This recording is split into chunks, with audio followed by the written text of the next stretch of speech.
अस्सलाम वालेकुम, कैसे आप सब? उम्मीद है आप सब होंगे बिल्कुल ठीक ठाक। काफ़ी लोग आजकल कोशिश कर रहे हैं कि वो बाहर की तरफ मूव करें, और बाहर जाने के लिए सबसे पहला जो नाम हमारे जहन में आता है वो अमेरिका का है। अमेरिका क्यों जा रहे हैं आजकल लोग इतना ज़्यादा? और अगर हम सोशल मीडिया की तरफ देखें तो ज़्यादातर लोग EB2 वीज़ा के लिए अप्लाई कर रहे हैं। उसमें सबसे ज़्यादा रिलायबल नाम आता है कोरो कंसल्टेंट्स का।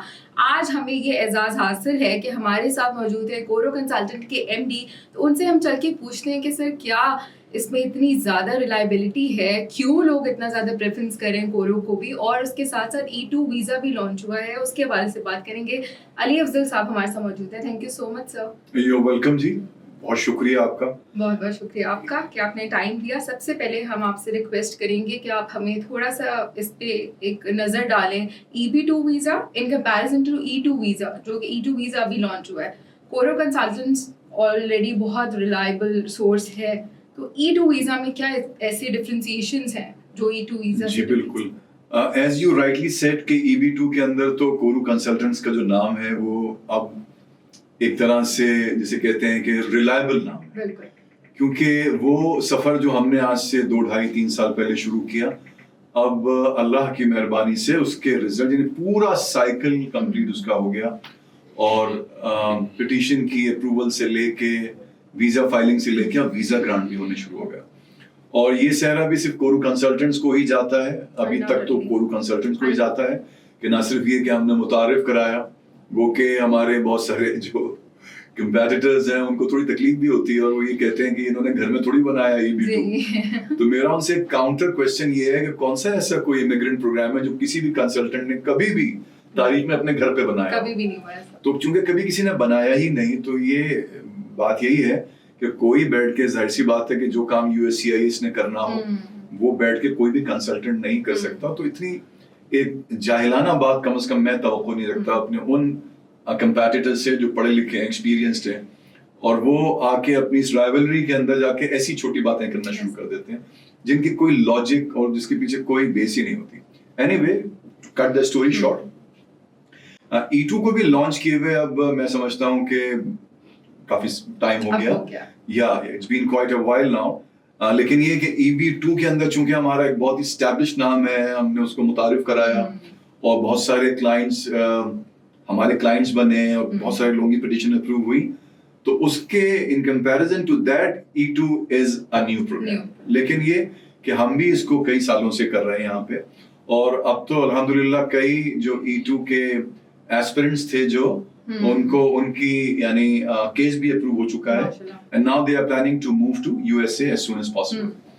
तो डिफरेंस क्या है? बुनियादी डिफरेंस तो ये है कि EB2 जो है वो एक इमिग्रेंट कैटेगरी है, राइट। इमिग्रेंट का मतलब ये होता है कि आपको वहां जाके परमानेंट रेजिडेंसी मिलेगी, यानी उर्फ आम में कहते हैं ग्रीन कार्ड मिलेगा आपको और आपकी फैमिली को। जबकि E2 वीजा जो है वो एक नॉन इमिग्रेंट कैटेगरी है, इसमें आपको इमिग्रेशन नहीं मिलेगी, यानी आपको परमानेंट रेजिडेंसी नहीं मिलेगी, यानी आपको ग्रीन कार्ड नहीं मिलेगा, लेकिन आपको 2 साल का वीजा इशू किया जाए। तो सबसे बुनियादी फर्क तो ये है कि एक इमिग्रेंट कैटेगरी है EB2, और E2 एक नॉन इमिग्रेंट कैटेगरी है। EB2 is actually most of its categories based on skilled workers की जो कैटेगरी है, कि जो स्किल्ड वर्कर्स हैं वो उनकी पहली कैटेगरी जो एडवांस डिग्री होल्डर्स हैं स्पेशली, वो कि उसमें भी जो सेकंड सब कैटेगरी है EB2 की, उसमें साइंस, आर्ट्स और बिजनेस के अंदर एक तरह से इन्वेस्टर्स के लिए कैटेगरी है, लेकिन mostly it's been design for skilled workers EB2।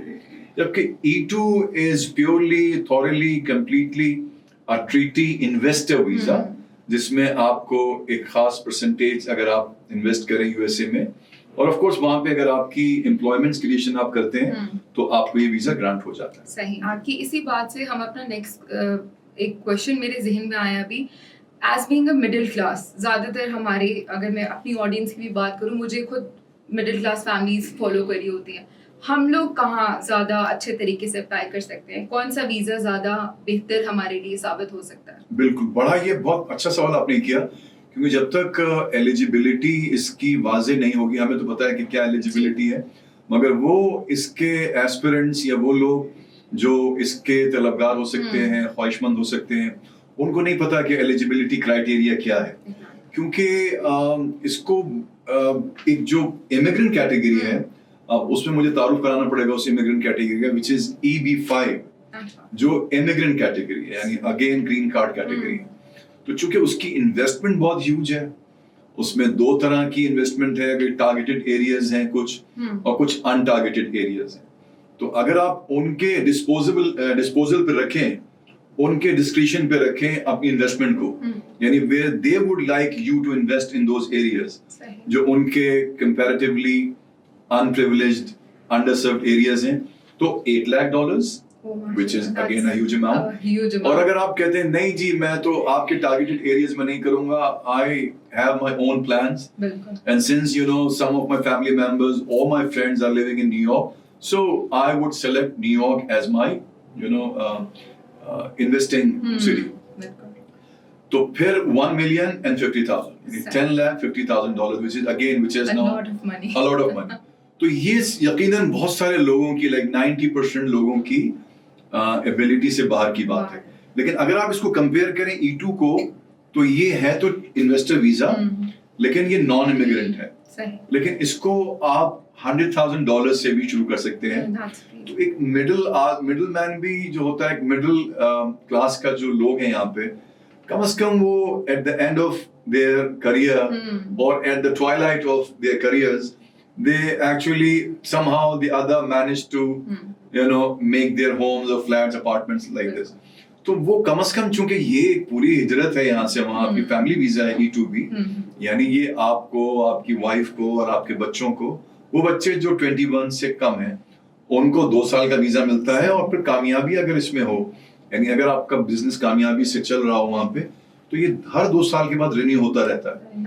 तो बहुत सारे लोग हैं जो 20-20 साल से रह रहे हैं इसी वीजे पे, और डेलिबरेटली वो नहीं मूव करते अपना यानी उसको किसी और वीजे पे, इमिग्रेंट कैटेगरी पे कन्वर्ट नहीं करते, बिकॉज इस तरह वो बहुत ज्यादा एक सिग्निफिकेंट टैक्स से वो बच जाते हैं। क्योंकि once if you are become a permanent resident, then certain amount of tax is imposed और on you.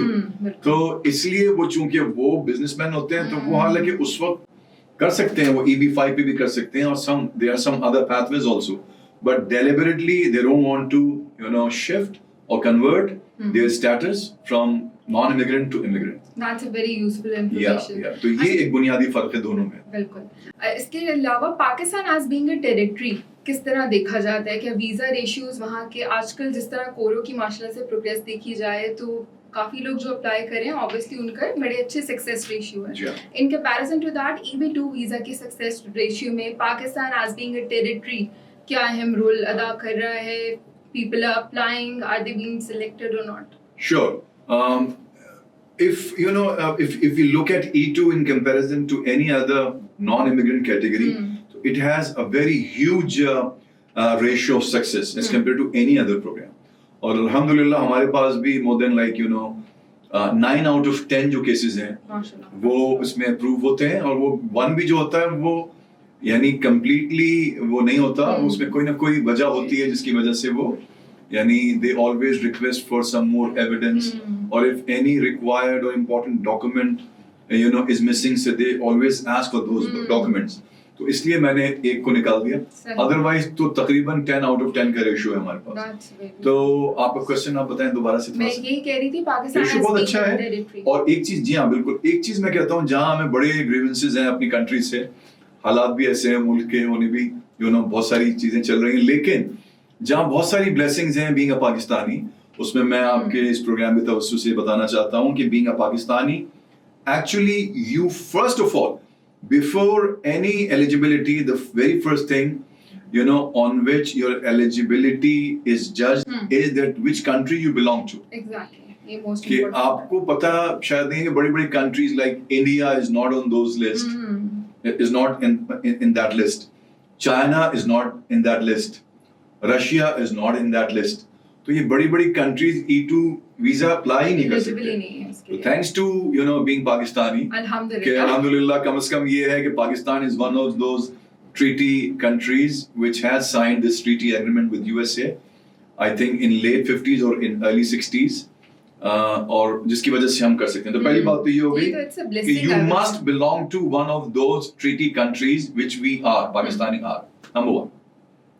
Number two is कि इसमें इन्वेस्टमेंट अगर आप देखें, ये आप शायद सवाल अगर बनता है तो बना ले, मैंने जवाब तो दे दिया। बिल्कुल सवाल भी बनता है। इसके साथ साथ अभी जब हम फॉर एग्जांपल हमने माइंड अपना मेकअप कर लिया, हमें जाना है अमेरिका, वहाँ जाके अप्लाई करना है, 2 साल इज अ वेरी गुड कहना चाहिए time duration if you want to settle down with your family. और सबसे मोस्ट इम्पोर्टेंटली बेहतरीन बात, पूरी फैमिली के साथ आप जा सकते हैं जैसे आपने बताया। तो एलिजिबिलिटी क्राइटेरिया में क्या मुराद बनती है? फॉर एग्जांपल किसी ने ग्रेजुएशन किया हो या मास्टर्स किया हो, उस लिहाज से अगर देखा जाए, या आइल्स की कोई स्पेसिफिकली रिक्वायरमेंट है या कोई स्पेसिफिकली प्रोफेशनल कैटेगरी है जो जाके अप्लाई कर सकती है? सबसे अच्छी बात यह है कि E2 वीजे के अंदर एज सच जैसे लाइकवाइज अदर कैटेगरीज, इसमें कोई आपका कोई एकेडमिकली कोई रिक्वायरमेंट नहीं है। अगर हो तो बहुत अच्छी बात है, ना हो तो it's not a mandatory requirement which you have to fulfil.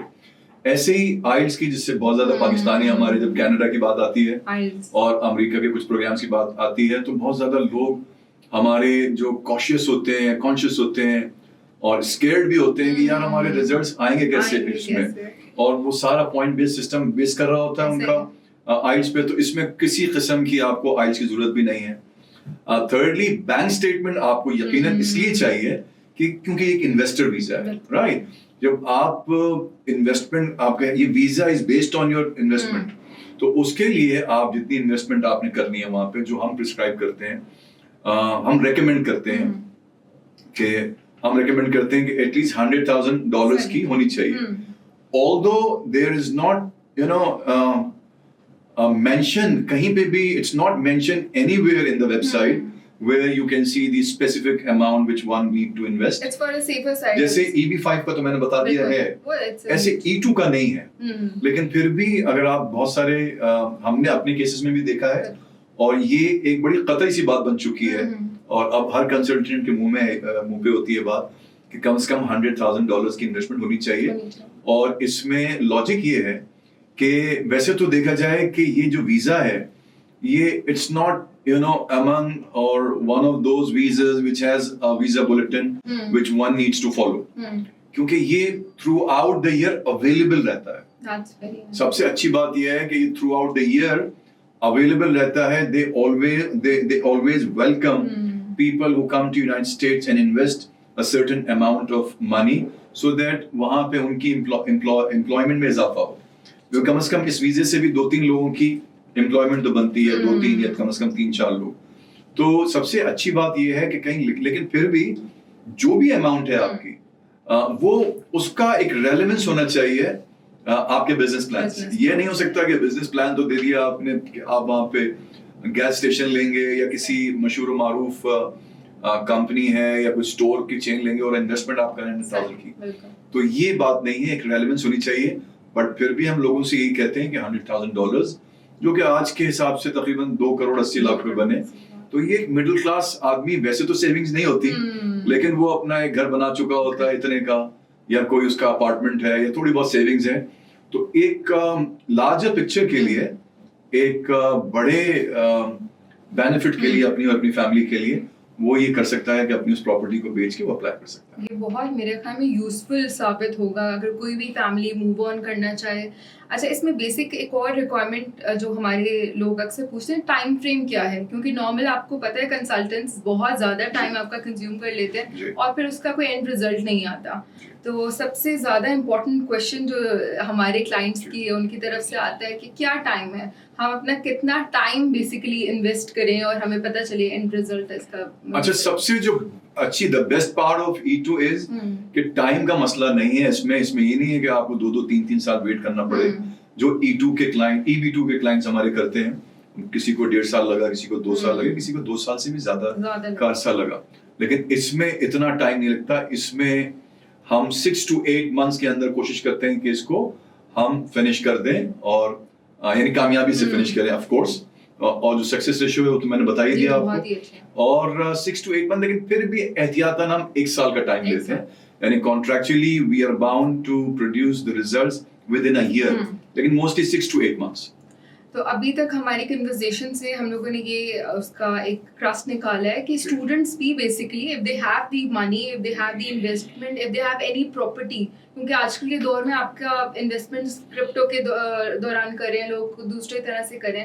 So if you have the investment of $1,000 as you said, you can invest basically $100,000 sorry, so you can invest اور اپنا فیوچر پلان کر سکتے ہیں بہتر مستقبل کے لیے اپنی پوری فیملی کے ساتھ بھی, اور ایک بہت اچھا آپشن ہے ایون فار. میں بتاؤں آپ کو ایک چیز مجھے ذہن میں آئی, آپ وہ ہو سکتا ہے نکل سلپ ہو جائے. سب سے اچھی بات جیسے ہم نے کہا کہ یہ بھی فیملی ایک طرح سے ہے, تو نان امیگرنٹ ویزا لیکن فیملی ہے, اور فیملی کے اندر آپ کے اسپاؤز یعنی اگر بیوی اپلائی کر رہی ہیں ایز اے پرنسپل اپلیکینٹ تو شوہر, اور شوہر کر رہے ہیں تو بیوی, ان کو ورک آتھورائزیشن وہاں پہ لیٹر یا سرٹیفکیٹ ملتا ہے. یعنی کچھ کیٹیگریز ایسی ہوتی ہیں جس میں the spouse is actually bound not to work there legally, لیکن اس کے اندر سب سے بڑا بینیفٹ یہ ہے کہ اگر شوہر کر رہا ہے تو بیوی اگر ڈاکٹر ہے یا کہیں HR میں کام کر رہی ہے یا کہیں فارماسیوٹیکل میں کام کر رہی ہے تو وہ بھی جا کے وہاں پہ جاب کر سکتی ہیں, اور آگے چل کے پھر ہو سکتا ہے کہ اگر وہ کرنا چاہیں یعنی کسی امیگرنٹ کیٹیگری کے تھرو تو ان کی اسپاؤس کے تھرو, یعنی ان کا اسپاؤس کا جو امپلائر ہے اگر وہ چاہے تو وہ they can convert their non immigrant visa into immigrant category. تو اس کو ہم پھر سے یہ اس بات پہ آتے ہیں کہ سسٹینیبلٹی ہے اس میں, آپ اپنا فیوچر اس میں آن اے لانگر رن اور آن اے سیفر سائڈ اس میں اچیو کر سکتے ہیں. اس کے علاوہ سر اگر ہم اس کو وائنڈ اپ کریں اس کنورزیشن کو, سب سے پہلا ہمیں کام کیا کرنا ہے, ہم نے اپنا مائنڈ میک اپ کر لیا, فیملی کو منا لیا, دیکھ لیا کہ ہمارے پاس اتنے پیسے ہیں, اب ہم جا سکتے ہیں اپنا فیوچر پلان کرنے کے لیے. What is the first thing that we need to do now? سب سے پہلے تو آپ کو یہی دیکھنا ہے سارے ہمارے جو ٹارگیٹ مارکیٹ ہے, ہمارے جو پراسپیکٹیو جو کلائنٹ ہے وہ پاکستانی ہی ہوں گے یقیناً, چاہے وہ پاکستانی ہو چاہے وہ کہیں پہ بھی رہے. کہیں پہ بھی آپ لوگ کی آڈینس تو پوری گلوبلی ماشاءاللہ سے کنیکٹڈ ہے. بالکل, چونکہ الحمدللہ ہمارے سب سے پہلے جو ہمارے کلائنٹس تھے ہمارے وہ پاکستانی جو UAE میں تھے یا سعودی عرب میں تھے یا کہیں یورپ میں کہیں تھے, سب سے پہلے ان کے ویزے لگنے شروع ہوئے. اور اب تو جیسے کل پرسوں بھی ہمارے 4-5 ویزے لگے ہیں, تو اب تو اسلام آباد ایمبیسی نے بھی شروع کر دیا ہے ماشاءاللہ. تو سب سے پہلی بات تو یہ ہے کہ یقیناً آپ کا تعلق ہو یعنی ٹریٹی کنٹری سے جو کہ ہوگا. نمبر 2, آپ کے پاس اتنا اماؤنٹ یعنی یہ 2.70-80 لاکھ روپے ہوں, اور یہ ایسے ہوں کہ جس کی منی ٹریل بھی آپ دکھا سکیں, یعنی کوئی بلیک منی نہ ہو, یعنی آپ اس کی منی ٹریل دکھا سکیں کہ میں نے اپنا گھر بیچا ہے, میں نے اپنا یہ بزنس بیچا ہے, میں نے اپنی یہ وہیکل بیچی ہے, میں نے اپنا یہ شیئر بیچا ہے, وہ ٹرانسپیرنٹ ہو. 2 باتیں ہوں گی. تیسری بات یہ ہو گئی کہ آپ یہ انویسٹمنٹ آپ کو دکھانی ہے جو کم از کم 4 to 6 months ایٹ لیسٹ آپ کو بینک اسٹیٹمنٹ دکھانا ہے کہ یہ آپ کے پاس یہ پیسہ موجود ہے. the money is there, it's ready to be invested whenever you get a chance, whenever you know go ahead to that. تیسری بات یہ ہے کہ آپ, اور بہت ساری چیزیں ایسی ہیں کہ اس کے بعد والی باتیں تو ہم تبھی بتاتے ہیں کہ کیا اسٹریٹجی ہونی چاہیے, کیا ٹیکس ہونے چاہیے, اور اس میں سب سے بنیادی بات یہ ہے کہ ہم اپنے کلائنٹ کو یہ کہتے ہیں کہ دیکھیں یہ ویزا ویسے بھی throughout the year available ہے, جلدی ہو جاتا ہے, اس میں ان کا نیشنل انٹرسٹ بھی ہے, تو اس میں صرف آپ کا بزنس پلان ریلیونٹ ہونا چاہیے. کہ بعض اوقات یہ ہوتا ہے کہ آپ سب کچھ صحیح ہے لیکن آپ اپنی بات کو پہنچا ہی نہیں سکے ان تک صحیح طریقے سے, کیونکہ آپ کا business plan he will tell the whole story, no matter how authentic or genuine you are, but آپ ان کو بتا ہی نہیں سکے آپ کیا کرنا چاہ رہے ہیں وہاں. ایکسپریشن نہیں ہے بیسیکلی, ایکسپریشن نہیں, بالکل. تو یہ بہت امپورٹنٹ ہے جس کے لیے ہم بھی پروفیشنلی اس کو یعنی پروفیشنل لوگوں سے بنواتے ہیں وہ. تو یہ چیز ہونا بہت ضروری ہے. اور سب سے پہلے یہ کہ آپ کی اپنی یعنی ایک ہوتا ہے کہ ول ہونی چاہیے, ول ہونا بہت ضروری ہے. ول بہت ضروری ہے. اب بس آپ اپنی ول بنانے والے اس کو دیکھنے کے بعد. اور thank you so much for the entire جو آپ نے ڈسکرائب کیا, اچھے سے آئی تھنک سمجھ آ گیا. ہم نے سارے ہی سوالات کو کور کر لیے. In case if you have any questions آپ کمنٹ سیکشن میں ہمیں بتا سکتے ہیں, ہم جا کے آپ کو دیں گے ان کا جواب. اور ابھی فوراً اپلائی کرنا شروع کریں if you have the investment, اور اپنا فیوچر پلان کریں ایک سیکیور جگہ پہ. ٹل دین ٹیک کیئر, اللہ حافظ.